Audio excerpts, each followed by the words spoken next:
I am Julian, 28 years old, and the sensation of water filling my lungs is something that still wakes me up in the middle of the night, gasping for air. Before I tell you how I ended up exposing my own family in front of the city's elite, let me ask you this before we dive in. Have you ever trusted someone with your life, only to realize they were the ones holding the knife? If you have, let me know where you're watching from in the comments. I want to know I'm not the only one. It was supposed to be a celebration. My older brother, Cameron, had just secured a massive merger for the family business. He was 30 years old, the golden boy, the one who could do no wrong. To mark the occasion, my parents threw a lavish party at their summer estate in the Hamptons. It was the kind of place with manicured hedges, waiters in white tuxedos, and a swimming pool that looked more like a small lake. I parked my beat-up Jeep Wrangler around the back, careful not to block the view of the luxury cars lining the driveway.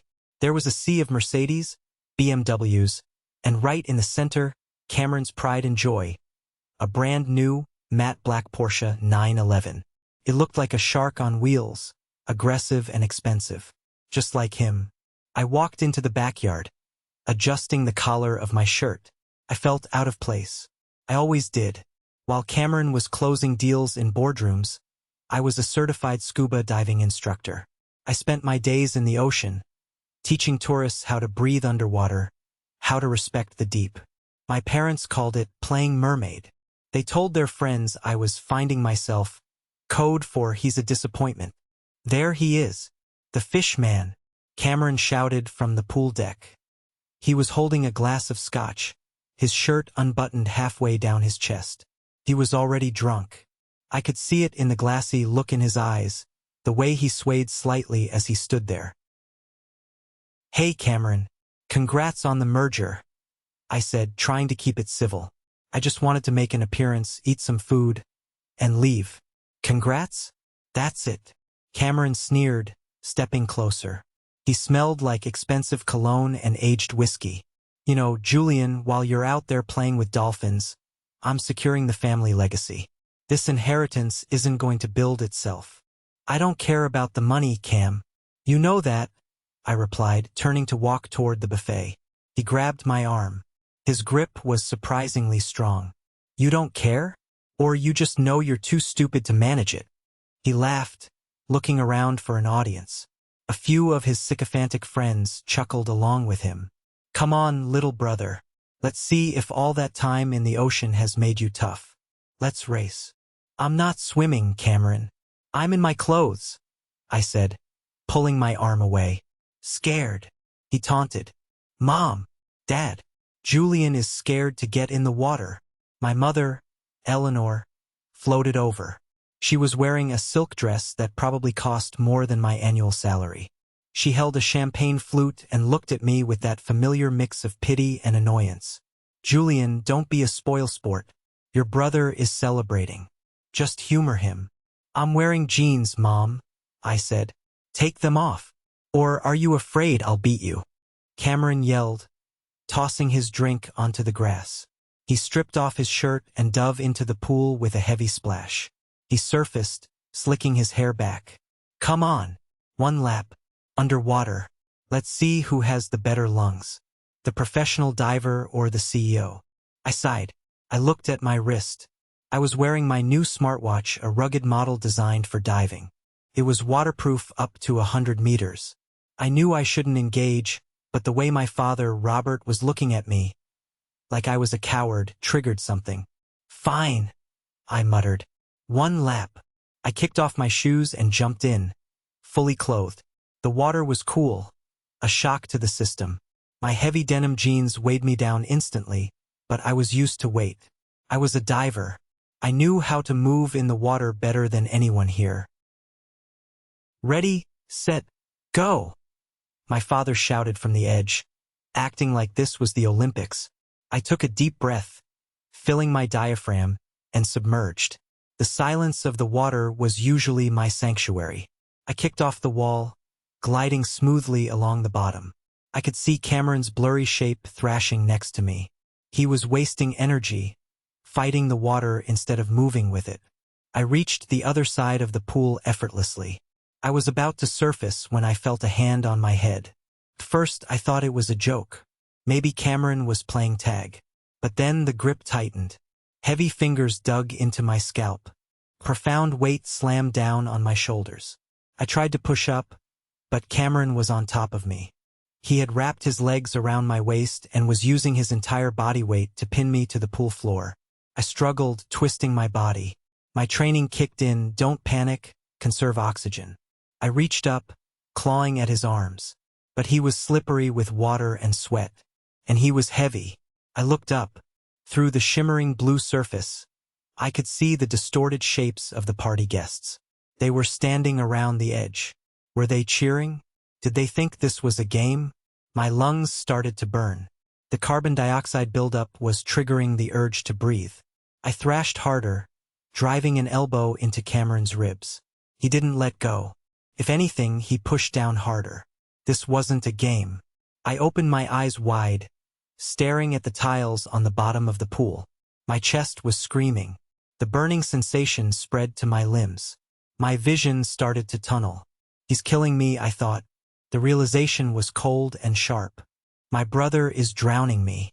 I tried one last desperate heave, my hand scrabbling at my wrist. My fingers brushed against the side button of my watch. I pressed it. A tiny red LED light blinked on. SOS mode. Audio recording initiated. Then the darkness crept in. My diaphragm spasmed. Couldn't hold it anymore. My mouth opened in a reflex gasp. Water rushed in. It wasn't like drinking a glass of water. It was an invasion. It burned like acid as it flooded my windpipe and filled my lungs. The pain was blinding, absolute. And then, there was nothing. Just cold, dark silence. The next thing I knew, my world was a chaotic explosion of noise and pain. I was coughing. A violent, racking cough that felt like my chest was turning inside out. Water and bile spewed from my mouth. I rolled onto my side, heaving, gasping for air that wouldn't come fast enough. He's okay. He's okay, folks. My father's booming voice cut through the ringing in my ears. I blinked, my vision blurry. I was lying on the wet concrete of the pool deck. My chest felt like it had been trampled by a horse. I tasted copper. Blood.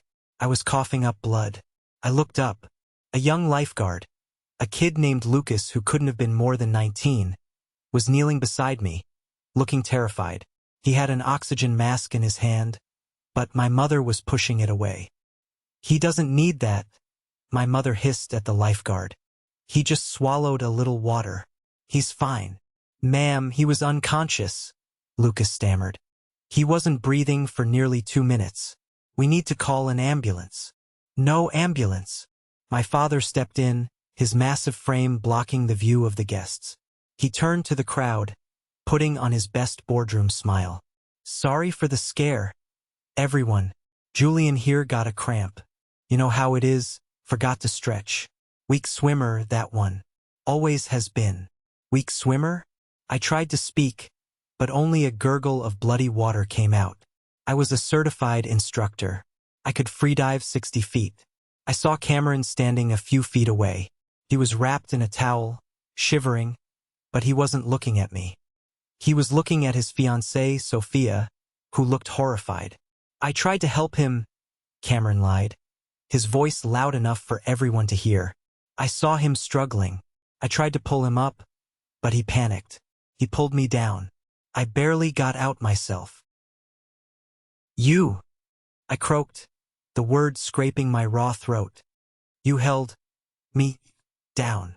My mother dropped to her knees beside me. She wasn't checking my pulse. She wasn't wiping the blood from my chin. She leaned close to my ear, her fingernails digging into my bicep. Shut up, she whispered, her voice venomous. Do not make a scene, Julian. This is your brother's night. Do not ruin this. He tried to kill me. I wheezed, tears of pain and rage pricking my eyes. He was playing, she snapped. And you took it too far, as usual. Look at you. You're a mess. You're embarrassing us. I looked past her. The lifeguard, Lucas, was still holding his radio.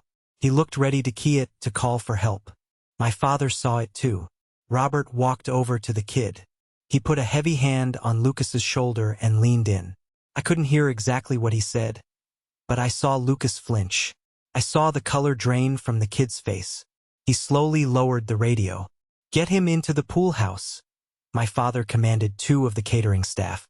"Let him dry off. He's just being dramatic."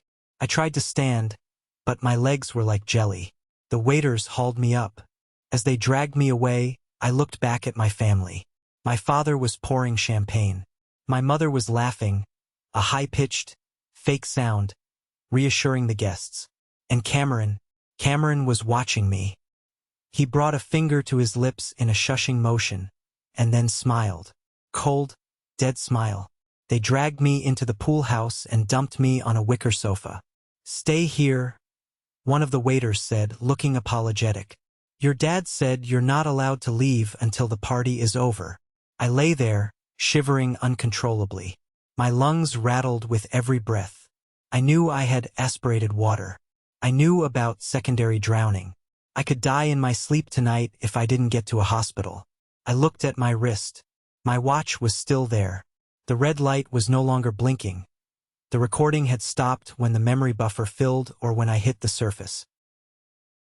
I pulled it off my wrist with trembling fingers. I didn't listen to it. Not yet. I shoved it deep into the pocket of my soaked jeans. I wasn't going to die in a pool house while they drank champagne. I forced myself to stand. The room spun violently. I grabbed the doorframe, gritting my teeth. I stumbled out the back door of the pool house, avoiding the party. I staggered through the hedges, scratching my face on the branches. I made it to my Jeep. My hands were shaking so bad I dropped the keys twice. Finally, I got the engine started. I didn't look back at the mansion. I drove. I drove toward the lights of the nearest hospital, coughing blood onto the steering wheel, fueled by a single, burning thought. They wanted me to be the weak swimmer. They wanted a tragedy or a joke. What they were going to get was a war. The drive to the ER was a blur of streetlights and agony. Every breath felt like inhaling broken glass. By the time I crashed through the sliding doors of the emergency room, my vision was graying out at the edges again. "Help!" I rasped, collapsing onto the linoleum floor. I remember voices, the squeak of gurney wheels, and the bright, harsh lights of the trauma bay. Then the comforting darkness took me again. When I woke up, the silence was the first thing I noticed. It wasn't the heavy, muffled silence of being underwater. It was the sterile, beeping silence of a hospital room. I tried to sit up, but a sharp pain in my chest pinned me back down. I looked around. Tubes. For lines. A monitor tracking my heart rate. "Easy, Tiger," a familiar voice said. I turned my head. Standing at the foot of the bed, reading a chart, was Dr. Elijah. Elijah wasn't just my doctor. He was an old friend from college. We used to dive together before he went to med school. "Elijah," I croaked. My voice sounded like gravel. "You're lucky to be alive, Julian," Elijah said, his face grim. He didn't have his usual easygoing smile. "You had a significant amount of water in your lungs. Pneumonitis. Low oxygen saturation. We had to pump your stomach. Another minute under there, and brain damage would have been a certainty." "It wasn't a cramp," I whispered. "I know," Elijah said. He walked around to the side of the bed and lowered his voice. "I saw the report your parents tried to give the triage nurse. They called ahead. Said you had a panic attack in the pool. Said you have a history of hysteria." I closed my eyes, a wave of shame and anger washing over me. Of course they did. "But Julian," Elijah continued, his tone turning serious, "panic attacks don't leave thumb-shaped bruises on your trapezius muscles." He pulled the collar of my hospital gown down slightly. He held up a mirror. I looked. There on my shoulders were dark purple welts, distinct marks of fingers digging in. And here, Elijah pointed to the back of my neck, contusions consistent with forceful restraint. "Someone held you down, Julian. This wasn't an accident. This was assault. Attempted homicide." Hearing him say it out loud made it real. It wasn't just a rivalry. It wasn't just Cameron being a bully. He had tried to end me. Where are my clothes? I asked suddenly, panic spiking. My jeans. My watch. Relax. Elijah patted a plastic bag on the chair. Everything is there. Your watch is on the side table. It was blinking, so I turned it off. I grabbed the watch. It was a rugged, black piece of tech, innocent looking to the untrained eye. I clutched it like a lifeline. Did anyone come? I asked. My parents. Elijah's jaw tightened. Your father came by about an hour ago. He didn't come in. He spoke to the hospital administrator. He tried to get you transferred to a private psychiatric facility upstate. Psychiatric? I felt cold all over. Yeah. He claimed you were suicidal. Said you tried to drown yourself at the party and now you're making up stories about your brother. Elijah shook his head in disgust. I blocked it. I told them you are medically unstable and cannot be moved. I put you on a restricted visitor list. No one gets in here without my approval. Thank you, I breathed. Elijah, thank you. Julian, you need to call the police, Elijah said. I have a legal obligation to report this as a suspected assault, but it carries more weight if you press charges. Not yet, I said, staring at the black screen of the watch. If I call the cops now, my dad's lawyers will bury it. They'll say I'm crazy. They'll have witness statements from 50 party guests saying I jumped in willingly. So what are you going to do? I need to know what I have, I said. Can you help me sit up? Elijah cranked the bed up. I picked up the watch and navigated to the saved audio files. My hands were shaking.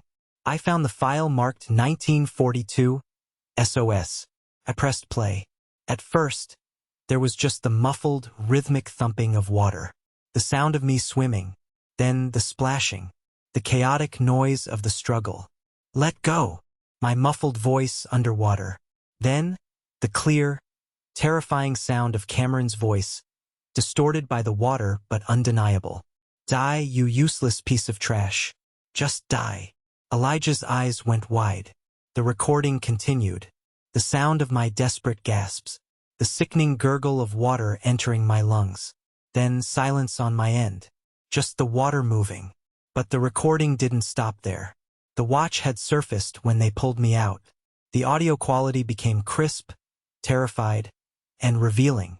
He's not breathing. Cameron, what did you do? That was my mother, Eleanor. Her voice wasn't worried about me. She sounded annoyed, frantic about the situation. I didn't mean to. He just wouldn't stop fighting.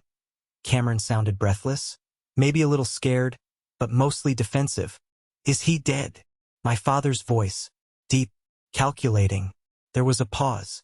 I could hear the wet slap of my limp body being dragged onto the concrete. He's got a pulse, but it's weak, Cameron said. Then came the part that froze the blood in my veins. Listen to me, my father said. If he dies, it was an accident. He had a cramp. He sank. You dove in to save him. Do you understand? We are not losing the merger over this. We are not losing the company because you got carried away. But what if he wakes up? Cameron asked. He knows. Then we say he's confused. My mother chimed in. Her voice was icy calm. Oxygen deprivation causes hallucinations. We'll paint him as unstable. We've done it before. Remember the treehouse? Yeah. Cameron laughed. A nervous, jagged sound. Yeah. Weak swimmer. Crazy Julian. I stopped the recording. The room was silent, save for the heart monitor which was now beeping faster, matching my rising rage. Oh my God, Elijah whispered. They were planning your cover-up while you were dying at their feet. Remember the treehouse? I repeated, staring at the wall. The memory hit me like a physical blow. I was 10 years old. I had built a treehouse in the old oak tree in the backyard. It was my sanctuary. One day, Cameron climbed up. He was 12. He didn't want the treehouse, he just didn't want me to have it. He started shaking the branch I was sitting on. I begged him to stop. He just laughed.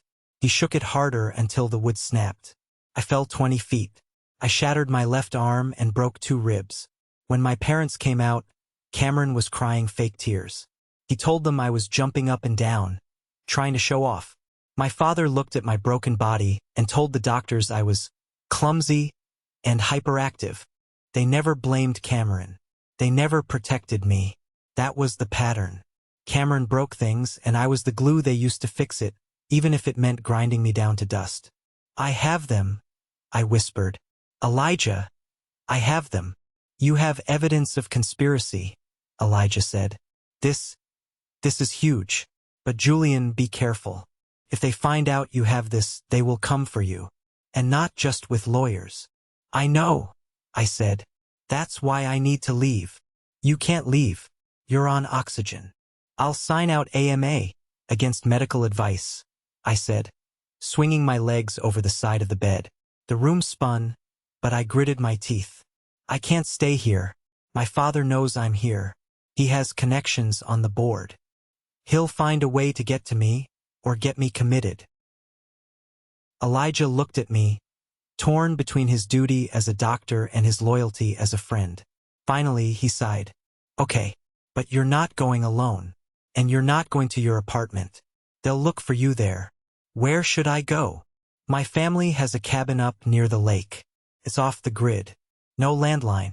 Spotty cell service. Go there. Heal up. Figure out your next move. He scribbled an address on a prescription pad and tore it off. Take the back exit. My shift ends in 10 minutes. I'll drive your Jeep around back. I nodded, clutching the paper. Elijah, thank you. Don't thank me yet, he said grimly. Just promise me one thing. When you take them down, make sure they stay down. Oh, they will, I said, a dark promise forming in my mind. I'm going to wait for the perfect moment. The moment when they feel safest. When they think they've won. I dressed in my damp, stiff jeans and ruined shirt. I slipped out the back service elevator, moving like a ghost. Every step was agony. My lungs burning, my ribs aching. But the pain was good. The pain was a reminder. I wasn't just a victim anymore. I was a witness, and I was holding the smoking gun. As I waited in the shadows of the ambulance bay for my Jeep, my phone buzzed. I hesitated, then looked at the screen. A text from my father. Dad, stop being dramatic. We handled the situation. We told everyone you're resting. If you speak to anyone, remember who pays your rent. Remember who controls your trust fund. Come home.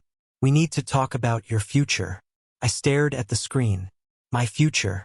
He had no idea. My future wasn't something he could control anymore.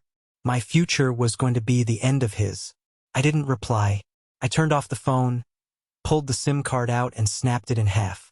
Elijah pulled up in my Jeep. I climbed in, wincing. As I drove away into the night, leaving the city and my family behind, I didn't feel fear anymore. I felt a cold, calculating clarity. I had the recording, but I needed more. I needed to know why. Why now? Why drown me? Cameron had always been a bully. But murder? That was an escalation. There was a missing piece to this puzzle. And I knew exactly who could give it to me. Isaac, the family lawyer. The man who had been my grandmother's confidant. And the only person in that snake pit of a family who had ever looked at me with kindness. I turned the Jeep onto the highway, heading north. The game had changed. And for the first time in my life, I was playing to win. 3 days later, I was sitting in a diner on the outskirts of the city, wearing a hoodie pulled low over my face. My chest still ached with every breath, a constant reminder of the water that had filled my lungs. I looked at the coffee in front of me, watching the ripples. I had spent the last 2 days at Elijah's cabin, listening to that recording over and over again, analyzing it. But I couldn't stay hidden forever. I needed to build my case. The first step was the lifeguard. Lucas. I had tracked him down through social media. He was a college student working part-time. I knew where he took his lunch break. The bell above the diner door jingled. Lucas walked in, looking nervous. He scanned the room, eyes darting. When he saw me, he froze. He looked like he wanted to run. I raised a hand, gesturing for him to sit. He hesitated, then slowly walked over and slid into the booth opposite me. He looked pale. "Mr. Julian," he whispered. I thought you were still in the hospital. I checked myself out, I said, my voice raspy. How much did he pay you, Lucas? Lucas flinched.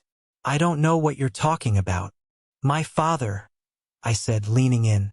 How much did Robert pay you to keep that radio down? To lie on the incident report. I didn't lie, Lucas stammered, sweat beading on his forehead. You had a cramp. I'm a dive master, Lucas. I can hold my breath for 4 minutes. I didn't have a cramp. My brother held me down. And you saw it. Lucas looked down at his hands. Look, man. I'm sorry. Really. But your dad. He said he'd call the agency. He said he'd have me blacklisted. He said I was negligent for letting you in the pool drunk. I wasn't drunk. That's not what the report says, Lucas whispered. He gave me $5,000. Cash. Said it was a scholarship for my troubles. Said if I talked, he'd sue my family for defamation. $5,000. My life was worth $5,000 to my father. Less than the cost of the champagne at the party. Lucas, I said softly, I'm not going to sue you, but I am going to take them down. And when I do, you don't want to be on the side of the people who covered up an attempted murder. That makes you an accessory. The kid looked terrified. What do you want me to do? Just write down the truth. What you really saw. Sign it, date it, and keep it safe. When the time comes, I'll need you. Lucas nodded, swallowing hard. Okay. I saw him on top of you. I saw him holding your head. I wanted to jump in, but your dad. He grabbed my arm. He held me back. Good, I said. Write that down. I left the diner feeling a mix of victory and disgust. My father had physically restrained the lifeguard. It was premeditated on every level. I walked back to my Jeep parked in the alley. As I reached for the door handle, a low growl of an engine made me freeze. I turned. Blocking the exit of the alley was the matte black Porsche 911. The window rolled down. Cameron sat there, wearing designer sunglasses, looking pristine. Not a hint of guilt on his face. You're hard to find, little brother, Cameron said, smirking. Mom's worried sick. She thinks you're on a bender. Get out of my way, Cameron, I said, my hand tightening on my keys. We need to talk, he said, opening the door and stepping out. He was big, broad-shouldered. He used to intimidate me. Now, looking at him, all I saw was a coward. I have nothing to say to you, I said. Dad's cutting you off, you know, Cameron said, leaning against his car. The allowance, the rent, the trust fund. It's all gone. Unless what? Unless you sign this. He reached into the car and pulled out a manila envelope. He tossed it onto the hood of my Jeep. It's a non-disclosure agreement. And a waiver of liability. Basically, you agree that what happened at the pool was an accident caused by your own negligence. And in exchange, Dad keeps the money flowing. I laughed. It was a dry, painful sound. You think I want your money? Everyone wants the money, Julian, Cameron sneered. Without us, you're nothing. Just a fishman living in a studio apartment. Sign the papers. Don't be stupid. Tell me something, Cam, I said, stepping closer to him. Why? Why did you hold me down? Was it just for fun? Or were you actually trying to kill me? Cameron took off his sunglasses. His eyes were cold, devoid of humanity. Does it matter? You've always been in the way. Always the victim. Poor Julian, the sensitive one. It makes me sick. You don't deserve the name Mitchell. Is that it? I asked. Just hate. Cameron smiled, and for a second, I saw the truth. It wasn't just hate. It was desperation. You turn 30 in 2 weeks, Julian, he said cryptically. Happy early birthday. He got back in his car. Sign the papers. Or don't. Either way, you're done. He revved the engine and peeled out of the alley, leaving me in a cloud of exhaust. I turned 30 in 2 weeks. Why did that matter? I needed to see Isaac.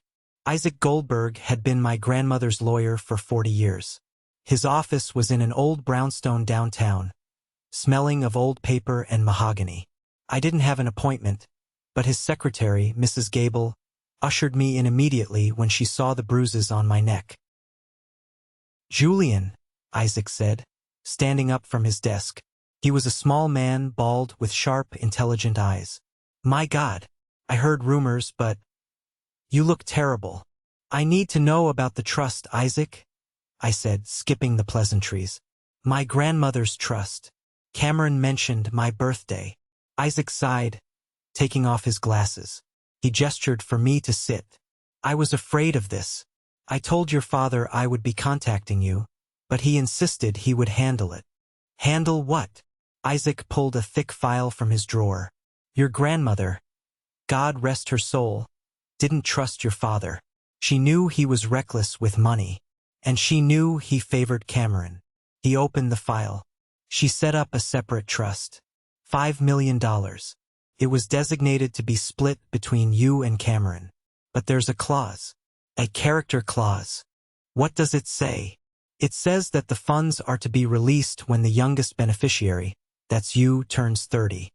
However," Isaac paused, looking at me gravely, "if one of the beneficiaries is deemed unfit due to criminal activity, severe mental instability, or death, the entire sum reverts to the surviving beneficiary." My blood ran cold. $5 million, I whispered. "So if I'm dead, Cameron gets it all," Isaac finished. "Or, if you are committed to a psychiatric institution and declared mentally incompetent, Cameron gets it all." The puzzle pieces slammed together. The attempt in the pool. The lie about the panic attack. My father trying to transfer me to a psych ward. They weren't just covering up an accident. They were building a case for my insanity. They were trying to have me declared incompetent before my birthday so Cameron could take the full $5 million. He needs the money, I realized. The merger, the Porsche, it's all a front, isn't it? The company is in trouble. Your father has leveraged everything, Isaac confirmed. They are cash poor. They need that trust fund to cover the debts and finalize the merger. Without it, the house of cards falls. I sat back, feeling sick. My own parents. They were willing to sacrifice my life or my sanity for $5 million. They tried to kill me, Isaac, I said, my voice shaking. In the pool. Cameron held me down. Dad stopped the lifeguard. They were going to let me drown. Isaac's face went white. Do you have proof? I reached into my pocket and pulled out the watch. I recorded it. Isaac took the watch. I played the audio for him. The sound of the struggle, the death threats, the cover-up conversation. When it finished, Isaac sat in silence for a long time. He looked older, tired. This is admissible, he said finally, in both criminal and civil court. This is monstrous. I want to destroy them, Isaac, I said. Not just sue them. I want to expose them. I want everyone to know who they really are. You have a plan? Cameron's engagement party, I said. It's next Saturday. Everyone will be there. The board members, the investors, Sophia's family. Isaac looked at me, a gleam appearing in his eye. The engagement party is also doubling as the announcement for his promotion to CEO. It's the perfect stage. Will you help me? I asked. Your grandmother would have wanted me to protect you, Isaac said, closing the file. I'll be there, as a guest of the estate. I'll bring the original will. And Julian, I'll bring security. I nodded. One more thing. I need to make sure the audio is perfect. I need them to hear every word. Leave that to me, Isaac said. I have a forensic audio specialist. We'll clean it up. We'll make sure your mother's voice rings out like a bell. I left Isaac's office feeling a weight lift off my chest. I wasn't alone anymore. I had the truth. I had the motive. And I had the weapon. They wanted to paint me as the crazy, weak brother. Fine. I'd play the part. I'd let them think I was broken. I'd let them think they had won. And then I'd drag them down to the deep end. The week leading up to the engagement party was a masterclass in deception. I stayed at Elijah's cabin, but I made sure to leave a digital trail that suggested I was spiraling. I posted vague, depressing statuses on social media. I ignored calls from mutual friends, letting them go to voicemail. I wanted them to think I was hiding, scared, and unstable. I wanted them to lower their guard. Isaac sent me the enhanced audio file. It was chilling. The background noise of the water had been dampened, making the voices cut through with terrifying clarity. Hearing my mother say, "If he dies, it was an accident," in high definition was enough to make me vomit. But I forced myself to listen to it. I needed to memorize the timing. 2 days before the party, my phone rang. It was Nathan, my cousin. Nathan was the family weasel. He worshipped Cameron and would do anything to be part of the inner circle. If he was calling, it was because Cameron sent him. I answered on the third ring, making my voice sound groggy and weak. "Hello, Jules. Buddy."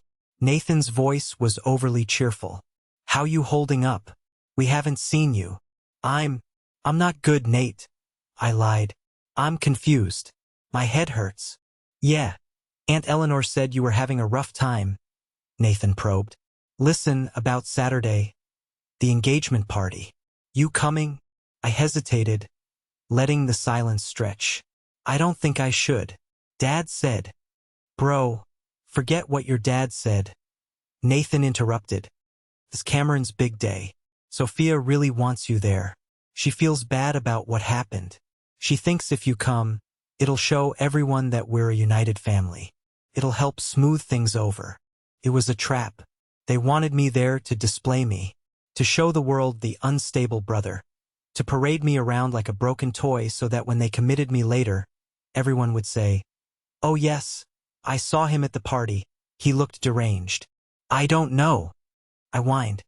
"Come on, Julian. Just for an hour. Dad promises he won't be mad. He even has a suit for you. Come on. Bury the hatchet." "Okay," I whispered.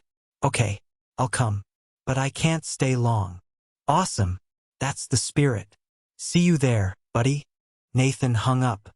I put the phone down and smiled. They took the bait. They thought they were luring a lamb to the slaughter. They didn't know they were inviting the wolf. The day of the party arrived. I shaved the scruff off my face, but I left the dark circles under my eyes. I put on a black suit, not the one my father offered, but my own. It was simple, sharp. I looked like I was going to a funeral. In a way, I was going to bury my family's reputation. I drove to the estate. The parking lot was full of luxury cars again. The valet looked at my Jeep with disdain, but I tossed him the keys and walked to the entrance. Security was tighter this time. 2 large men in black suits stood by the gate with a guest list. "Name?" One grunted. "Julian Mitchell," I said. He checked the list. "Right. Your father left instructions. You're to go straight to the main hall. No wandering." "Understood." I walked in. The house was transformed. Crystals dripped from the chandeliers. White roses were everywhere. A string quartet played in the corner. It was sickeningly beautiful. I spotted Isaac across the room. He was dressed in a tuxedo, looking dignified. He gave me a barely perceptible nod. He was standing near the AV booth where the sound system for the speeches was set up. We had a plan. I navigated through the crowd. People whispered as I passed. "That's the brother," I heard a woman say. "The one with the mental problems." "Poor Eleanor," another replied. "Having to deal with that." I kept my head down, playing the part. I grabbed a glass of water, my hand shaking intentionally. "Julian." My mother appeared. She looked radiant and terrifying. "You came. Nathan said you wanted me here," I mumbled. "We did," she said, gripping my arm tightly. Her nails dug in just like by the pool. "Listen to me. You smile. You shake hands. And if anyone asks, you had a reaction to medication last week." "Understood." "Yes, Mom," I said softly. "Good. Go say hello to your brother. He's by the stage." I walked toward the front of the room. Cameron was holding court, laughing with a group of investors. Sophia was by his side, looking beautiful but strained. She saw me approaching and her eyes widened. "Julian," Sophia said, stepping forward. "Are you okay?" I'm fine, Sophia, I said. I actually liked Sophia. She was decent. She didn't know what she was marrying into. I almost felt bad for what I was about to do. Almost. Well, look who dragged himself out of the gutter, Cameron boomed, slapping me on the back. He leaned in close, his whiskey breath hot in my ear. Don't try anything, freak. Security is watching you. I just want to wish you luck, I said. Luck is for losers, Cameron laughed. I make my own destiny. Ladies and gentlemen, my father's voice rang out over the microphone. He stood on the small stage. If I could have everyone's attention. The room went quiet. The music stopped. Tonight is a special night, my father began. We celebrate not only the union of my son Cameron and the lovely Sophia, but also the future of Mitchell Logistics. It is my pride and joy to announce that Cameron will be taking over as CEO effective immediately. Applause thundered. Cameron puffed out his chest, beaming. And my father continued, his eyes landing on me with a predatory glint. It warms my heart to see our whole family here. Even Julian, who has had a difficult week. But family supports family, right? More applause. Pity applause for me. Cameron, come up here and say a few words, Dad said. Cameron bounded up the stairs. He took the mic. Thanks, Dad. You know, success isn't just about money. It's about strength. It's about being the survivor. I looked at Isaac. He was standing next to the sound technician. He signaled me. The tech stepped away for a bathroom break. Isaac had paid him $500 for 5 minutes of access. I moved. I didn't walk to the stage. I walked to the AV booth. What is he doing? I heard my mother hiss. I stepped up to the mixing board. I pulled my phone out of my pocket. It was already paired to the Bluetooth receiver Isaac had plugged in earlier. Julian, Cameron asked from the stage, looking confused. What are you doing? Get away from there. I grabbed the spare microphone on the table. Sorry to interrupt, I said. My voice boomed through the speakers, louder than Cameron's. The feedback squealed for a second. The crowd gasped. Security started moving toward me. Isaac stepped in their path, flashing his badge and a court order he had prepared. Legal counsel. Stay back. Julian, get down. My father roared, his face turning purple. You talked about strength, Cameron? I said, my voice steady, cold, and clear. You talked about being a survivor. I think we should show everyone how you define strength. Cut the mic, Cameron screamed. Cut the damn mic. But the sound tech was gone. I looked at my parents. I looked at my brother. I saw the fear in their eyes, the pure, unadulterated terror. You told everyone I had a cramp, I said. You told everyone I was weak. You told everyone I was crazy. I pressed the play button on my phone. But the water tells a different story. The room was silent as a tomb, anticipating a breakdown, a scream, something crazy from the unstable brother. Instead, a sound filled the ballroom. Thump, thump, splash. It was the sound of water, amplified by the massive speakers. It sounded like we were all underwater. Then Cameron's voice. Die, you useless piece of trash. Just die. The gasp from the crowd sucked the air out of the room. Cameron dropped his microphone. It clattered loudly on the stage floor. Sophia covered her mouth with her hands. The recording continued. My desperate gasps. The struggle. And then the voice of Eleanor Mitchell, the matriarch, the perfect mother. He's not breathing.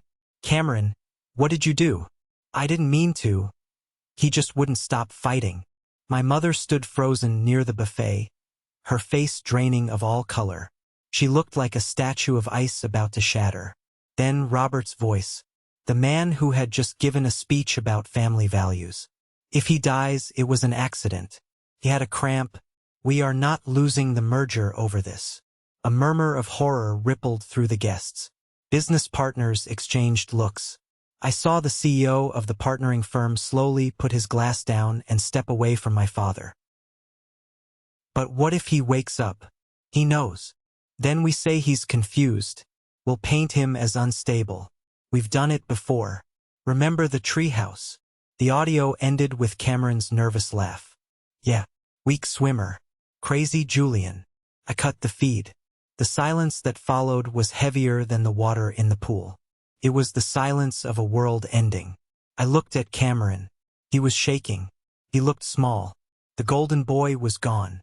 In his place was a murderer. It wasn't a Cramp, I said into the microphone, my voice echoing. It was attempted murder. For $5 million.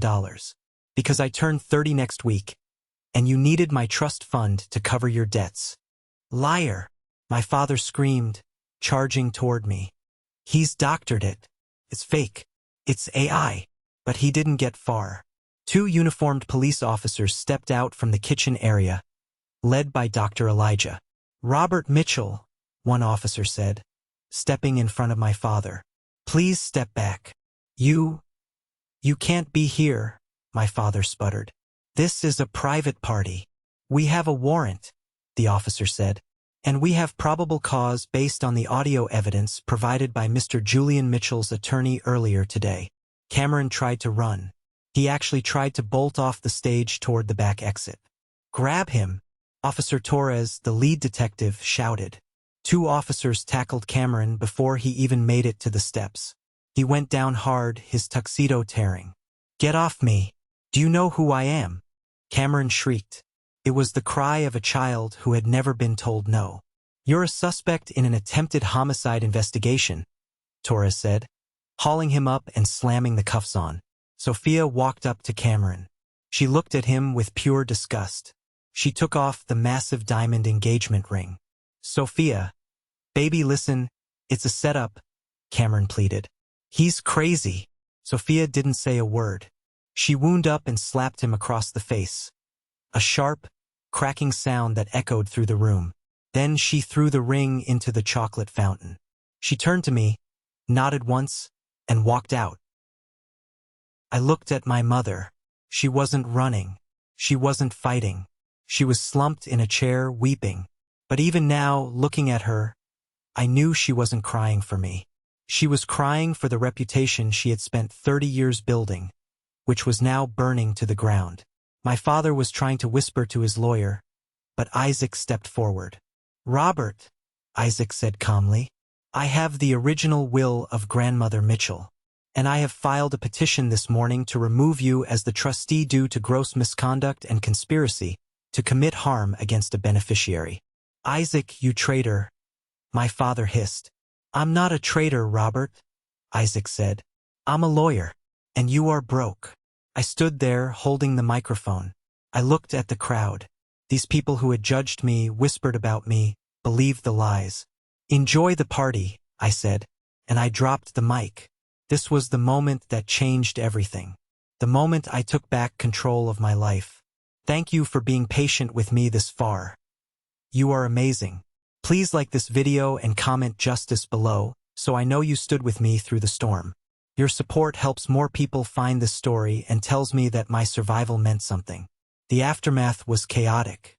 The police began questioning guests. The investors for the merger were on their phones, frantically calling their legal teams to pull out of the deal. I stood near the AV booth, watching the empire crumble. Dr. Elijah walked over and put a hand on my shoulder. You okay? I don't know, I said honestly. My adrenaline was crashing. I felt exhausted.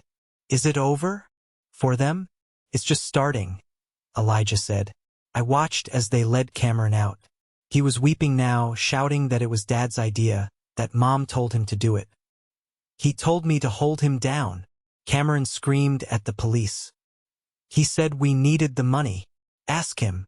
Shut up, you idiot. My father yelled back as he was being handcuffed for conspiracy and obstruction of justice. I never told you to kill him. You acted on your own. You stood there and watched, Cameron wailed. They were turning on each other. The rats were eating the rats. My mother was escorted out last. She stopped when she saw me. Her mascara was running down her face. She looked like a ghost. Julian, she whispered. We're family. I looked at her. I thought about the treehouse. I thought about the pool. I thought about the Cramp. No, I said coldly. We're relatives. We haven't been family for a long time. I turned my back on her. I walked out of the mansion and into the cool night air. The flashing red and blue lights of the police cars illuminated the driveway. Isaac was waiting for me by my Jeep. "You did good, kid," Isaac said. "What happens now?" I asked. "Now? Cameron goes to prison. Your parents will likely face significant jail time for conspiracy and witness tampering. The assets will be frozen. And the trust. Since they attempted to harm you, the bad actor clause kicks in." Isaac smiled. "Your father loses control immediately. And since Cameron is now a felon, or will be soon, the entire $5 million goes to you. Plus, I imagine we'll be suing for damages. You're going to own this estate, Julian." I looked back at the house. It was a beautiful shell, rotting from the inside. "I don't want the house," I said. "Sell it." "And do what?" "I'm going to open a diving school," I said. "For kids who don't fit in. Kids who need to learn how to breathe when the world tries to drown them." I climbed into my Jeep. I looked at the passenger seat. My diving gear was there.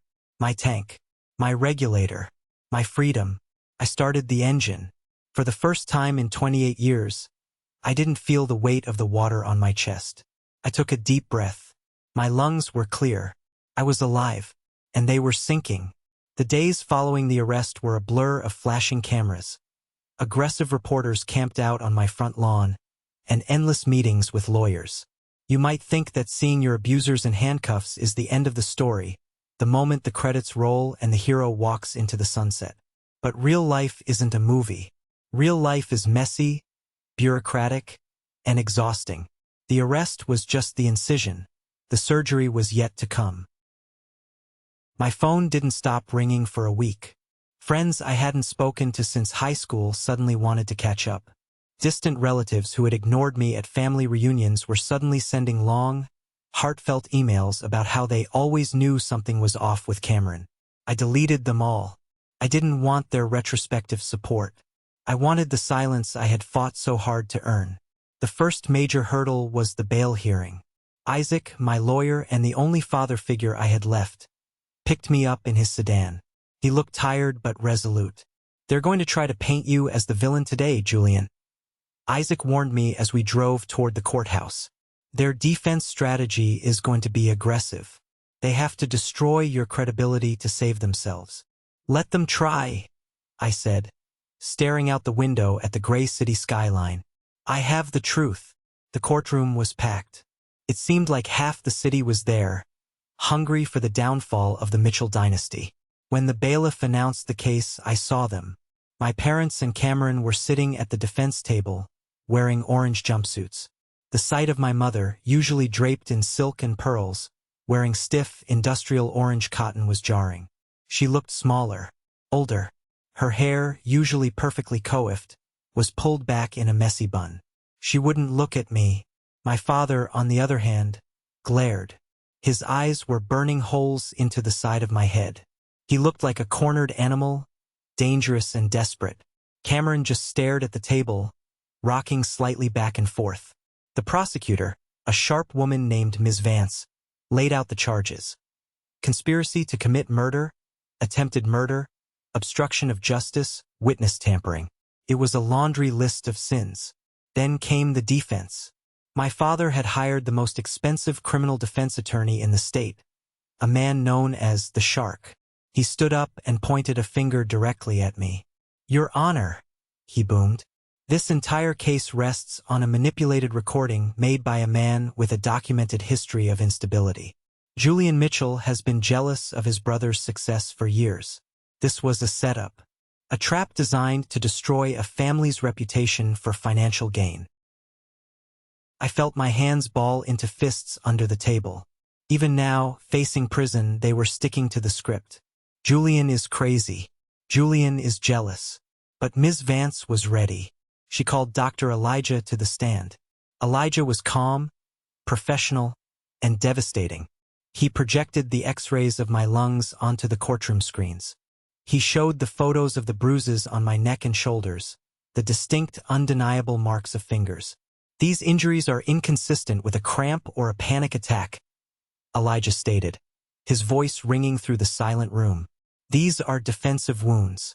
The fluid extracted from the victim's lungs contained high levels of chlorine and traces of gastric contents. He didn't just swallow water. He was forced to inhale it while being physically compressed. Then Ms. Vance played the audio. Again. Hearing it in that sterile courtroom was different than hearing it at the party. It wasn't shocking anymore. It was just sad. It sounded like hate distilled into its purest form. When my mother's voice filled the room, "If he dies, it was an accident." I saw the jury members flinch. A woman in the back row covered her mouth. The defense lawyer tried to argue context, but the weight of the evidence was crushing. The judge denied bail. The gavel came down with a sound like a gunshot. "Remanded to custody pending trial," the judge declared. As the bailiffs moved to take them away, the facade finally cracked. Cameron stood up, his chains rattling. "It wasn't my idea," he screamed, pointing at our father. "He told me to do it. He said the trust fund was the only way to save the company. He made me." "You liar," my father roared back, lunging at Cameron before the guards held him back. "You weak, pathetic child. You couldn't even finish the job. And you," Cameron turned to our mother. "You stood there. You watched him drown and you worried about the merger. I tried to protect you," my mother wailed, sobbing hysterically. "I did everything for you." They were dragged out of the courtroom screaming at each other. The united front had disintegrated into a chaotic, ugly brawl. I sat there, feeling a strange hollowness in my chest. I didn't feel joy. I didn't feel triumph. I just felt a profound sense of relief that I would never have to sit at a dinner table with these people again. The months that followed were a slow process of dismantling the Mitchell empire. With my father in jail and the assets frozen, the company collapsed almost overnight. The creditors descended like vultures. The luxury cars, the vacation homes, the yacht. Everything was seized to pay off the massive debts my father had hidden for years. It turned out the merger was a fraud from the start. My father had been cooking the books to make the company look profitable to attract a buyer, hoping to cash out before the house of cards fell. Cameron's promotion was just him being set up as the fall guy for the eventual bankruptcy. My brother had almost killed me for a crown made of cardboard. But there was one asset the creditors couldn't touch: grandmother's trust. Because of the bad actor clause that Isaac had triggered, my father was stripped of his trusteeship.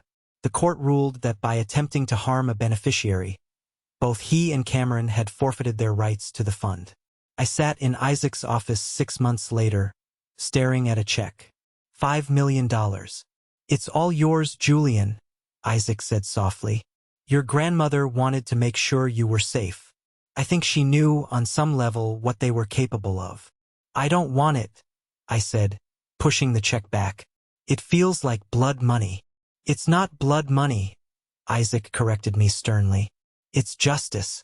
It's the salary you were never paid for the years of abuse you endured. It's your college fund that they stole to buy Porsches. Take it. Use it to build something good. That is the best revenge." I took the check, but I had one more piece of business to attend to before I could move on. The estate, Emerald Hill, was being foreclosed on. But before the bank took possession, I had the legal right to retrieve my personal belongings. I drove my Jeep up that long, winding driveway one last time. The grass was overgrown. The hedges were untrimmed. The house looked dark and abandoned. I unlocked the front door and stepped into the foyer. The air smelled stale, like dust and old secrets. I walked through the empty rooms. The furniture had been repossessed. The paintings were gone. It was just a shell. I walked out to the backyard, to the pool. The water was green and murky now, filled with dead leaves. I stood at the edge, looking down at the spot where I had almost died. I expected to feel fear, to have a flashback, but the water just looked small. It was just a concrete hole in the ground. It held no power over me anymore. "Julian." I turned. Standing by the back gate was Nathan, my cousin, the one who had lured me to the party. He looked disheveled. His designer clothes were wrinkled, and he looked like he hadn't slept in weeks. "What do you want, Nathan?" I asked, not moving. I heard you were here, Nathan stammered, walking closer but keeping a safe distance. I just wanted to talk. We have nothing to talk about. Look, man, I'm sorry, Nathan said, his voice cracking. I didn't know. I swear. Cameron just told me to get you there. He said he wanted to make peace. If I had known what they were planning. You knew enough. I cut him off. You knew they hated me. You knew they were setting me up to look crazy. You played your part, Nathan. You wanted to be close to the power. You wanted a ride in the Porsche. I'm broke, Julian, Nathan whispered, tears welling in his eyes. My dad. He invested everything with Uncle Robert. We lost the house. We lost everything. I can't even finish my last semester of college. He looked at me with pleading eyes. He knew about the 5 million. He was here to beg. I need help, Jules. We're family. There it was again. That word. Family. Family doesn't lure you into a trap, I said, my voice hard as stone. Family doesn't watch you drown and call it a cramp. You chose your side, Nathan. You bet on the wrong horse. Please, he begged. Just a loan. I'll pay you back. No, I said.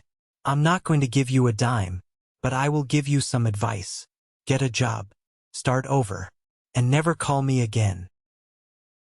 I walked past him, bumping his shoulder. He didn't try to stop me. He just stood there by the green, rotting pool, weeping for the life he thought he was entitled to. As I walked back to my Jeep, I saw another car pull up, a modest sedan. Sophia stepped out. She looked different. She wasn't wearing the heavy makeup or the flashy jewelry she used to wear when she was Cameron's trophy fiancée. She looked simpler, cleaner. I'm not here to ask for anything, Sophia said before I could speak. She stood by her car, clutching her purse. I wanted to return this. She held out a small box. I opened it. It was a pair of cufflinks. Gold. Engraved with my initials. Cameron stole these from your room years ago, she said. He bragged about it. He said he took them just to see if you'd notice. I found them in his jewelry case when the police let me get my things. I looked at the cufflinks. My grandmother had given them to me for my graduation. I thought I had lost them. Thank you, I said, genuinely surprised. I'm sorry, Julian, Sophia said, looking down at the ground. I should have seen it. The way he talked about you, I thought it was just sibling rivalry. I didn't know he was a monster. He was good at hiding it, I said. Until he wasn't. I visited him, she said quietly. In jail. Why? To say goodbye. To see him one last time without the suit and the money. She shuddered. He's not sorry, Julian. He's just angry that he got caught. He blames you. He blames everyone but himself. I'm glad I got out. If it weren't for you exposing him, I would have married him. I might have been the next victim. You're free now, Sophia, I said. So are you? She smiled, a sad, small smile. Good luck, Julian. She got in her car and drove away. I watched her go, feeling the last thread of my old life snap. I had one final stop. The police impound lot. My father's assets were being sold to pay creditors, but because the Porsche 911, Cameron's car, had been purchased using funds that were legally traced back to the misappropriation of my trust interest, Isaac had managed to get a court order awarding the vehicle to me as part of the restitution. The officer at the lot led me to it. The matte black Porsche. It sat there, covered in a thin layer of dust, looking like a dormant predator. This was the symbol of Cameron's arrogance. This was the car he blocked me in with. This was the car he planned to drive over my grave. Nice ride, the officer muttered. You gonna keep it? No, I said, running my hand over the cold metal hood. I'm going to sell it. I listed the car the next day. I didn't want top dollar. I just wanted it gone. A collector bought it within 24 hours for $180,000. I took that check along with a significant portion of the 5 million, and I went to the bank. I opened a new account. Not for me. I drove down to the coast to a small, rundown building near the marina that used to be a bait shop. It had a for sale sign in the window. I bought it. I spent the next 6 months renovating it. I tore down the rotting wood, painted the walls a bright, ocean blue, and installed a state-of-the-art classroom and a training pool. I named it the Deep End. It wasn't just a dive shop. It was a sanctuary. I reached out to the foster care system in the city. I offered free swimming and scuba certification courses for teenagers who had aged out of the system. Kids who had no family, no support, kids who felt like they were drowning in a system that didn't care about them. I wanted to give them what the ocean gave me. Silence, weightlessness, and the knowledge that if you just keep breathing, you can survive the pressure. The day we opened, Isaac came to cut the ribbon. He was older now, walking with a cane, but his eyes were bright. "Your grandmother would be proud," Isaac said, watching the first group of awkward, shy teenagers putting on their wetsuits. "I'm not doing it for her," I said, watching a young boy named Leo look at the water with a mixture of fear and wonder. "I'm doing it for the 10-year-old boy who fell out of a treehouse and had no one to catch him." I walked over to Leo. He was trembling. "Scared?" I asked. "A little," Leo admitted. "I don't know if I can do it." "It's okay to be scared," I told him, placing a hand on his shoulder. A gentle, supportive hand, not a heavy, crushing one. "But you're not alone down there. I'm right here with you. I won't let you sink." Leo looked at me, and for the first time he smiled. That night, I went home to my small house by the beach. It wasn't a mansion. It didn't have manicured hedges or white tuxedo waiters. It was full of sand and wetsuits drying on the porch. I sat on my deck, listening to the waves crash against the shore. I thought about my parents sitting in their cells. My father had been sentenced to 10 years for fraud and conspiracy. My mother got 8 years. Cameron, because he was the primary aggressor and showed zero remorse, got 15 years. They were gone. They were just ghosts now. Stories I would tell someday, maybe, but not tonight. Tonight, the air smelled like salt and freedom. 1 year later, the sun was high over the Atlantic, turning the surface of the ocean into a sheet of hammered diamonds.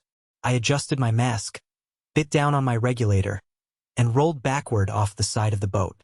The impact was jarring for a split second, and then, peace. I descended through the blue water. 10 feet, 20 feet, 60 feet. The pressure built against my ears, a familiar, comforting squeeze. I equalized and kept going. Down here there were no lies. There were no trust funds, no mergers, no reputations to uphold. There was only the rhythmic sound of my own breath, in, out, and the slow, majestic dance of the kelp forest.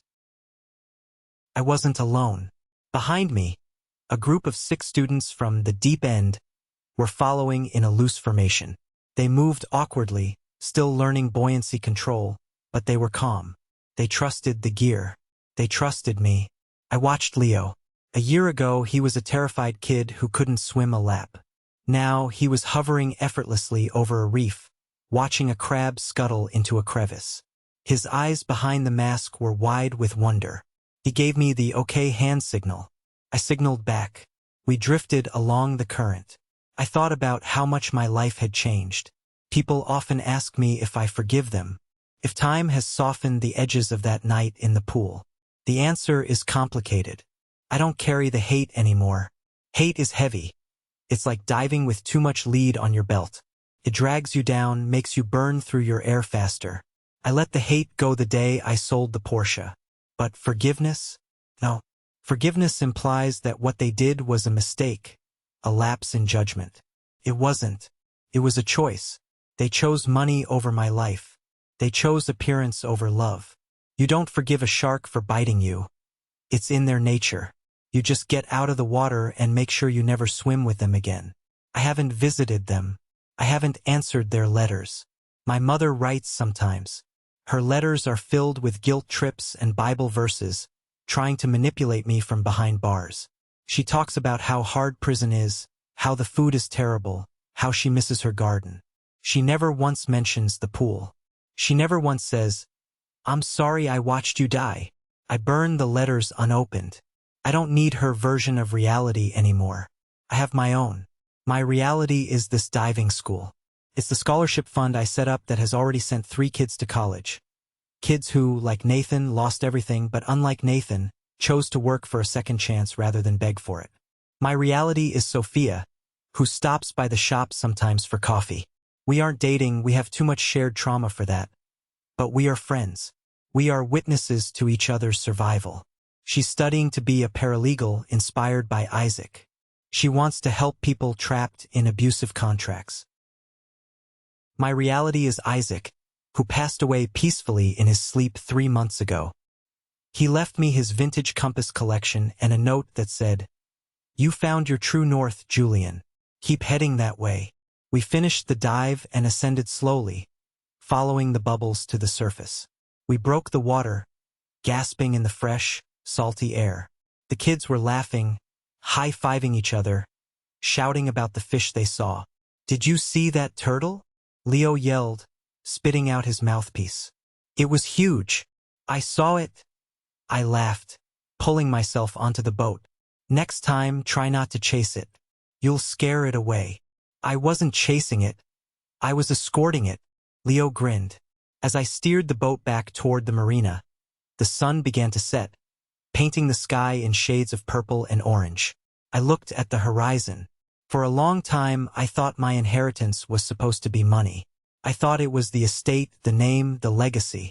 But looking at these kids, looking at the life I built from the wreckage, I realized my true inheritance wasn't something my father could give me or take away.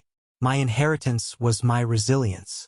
It was the ability to hold my breath when things got dark, and the strength to kick for the surface when the light appeared. My brother tried to use water to kill me. He didn't know that water was my element. He didn't know that you can't drown a man who has already learned to breathe underwater. I docked the boat and started unloading the tanks. The work was heavy, physical, and honest. My muscles ached in a good way, not from being held down, but from lifting others up. I walked to the end of the dock as the last of the students left. I took out my phone. I still had the audio file saved, backed up on a secure cloud. I hadn't listened to it in months. I hovered my finger over the delete button. I thought about it. Erasing it would be symbolic. A final letting go. But then I put the phone back in my pocket. No, I wouldn't delete it. It wasn't a weapon anymore. It was a scar. And scars are important. They remind us where we've been.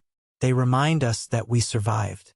I turned and walked back toward the shop, the lights of the deep end glowing warm and welcoming in the twilight. I was 31 years old. I was alone in the traditional sense, no parents, no brother, no wife. But I looked around at the community I had built, the lives I was touching. I wasn't alone. I was free. And for the first time in my life, I could breathe. If there is one thing I want you to take away from my story, it's this: blood is biology, not destiny. We are taught from a young age that family is everything, that we must honor and protect them no matter what.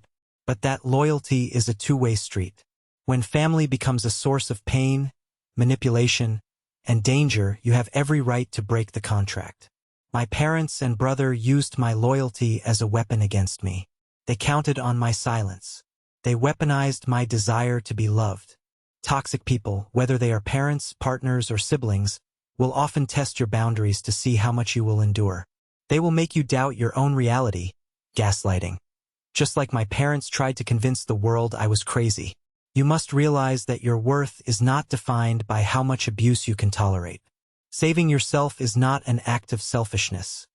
It is an act of survival. If you are in a situation where you feel you are drowning, please reach for the surface. Document everything. Find your Isaac or Dr. Elijah, people who see the truth.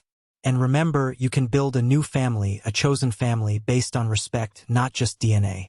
Now, I want to hear from you. Have you ever had to make the difficult choice to cut ties with a toxic family member to save your own mental health? What was the moment you realized enough is enough? If you made it to the end of this journey with me, drop a good in the comments below. It lets me know that this story resonated with you and that we are building a community of survivors right here. Your interaction helps more people find this message. Thank you for listening. And remember, just keep breathing.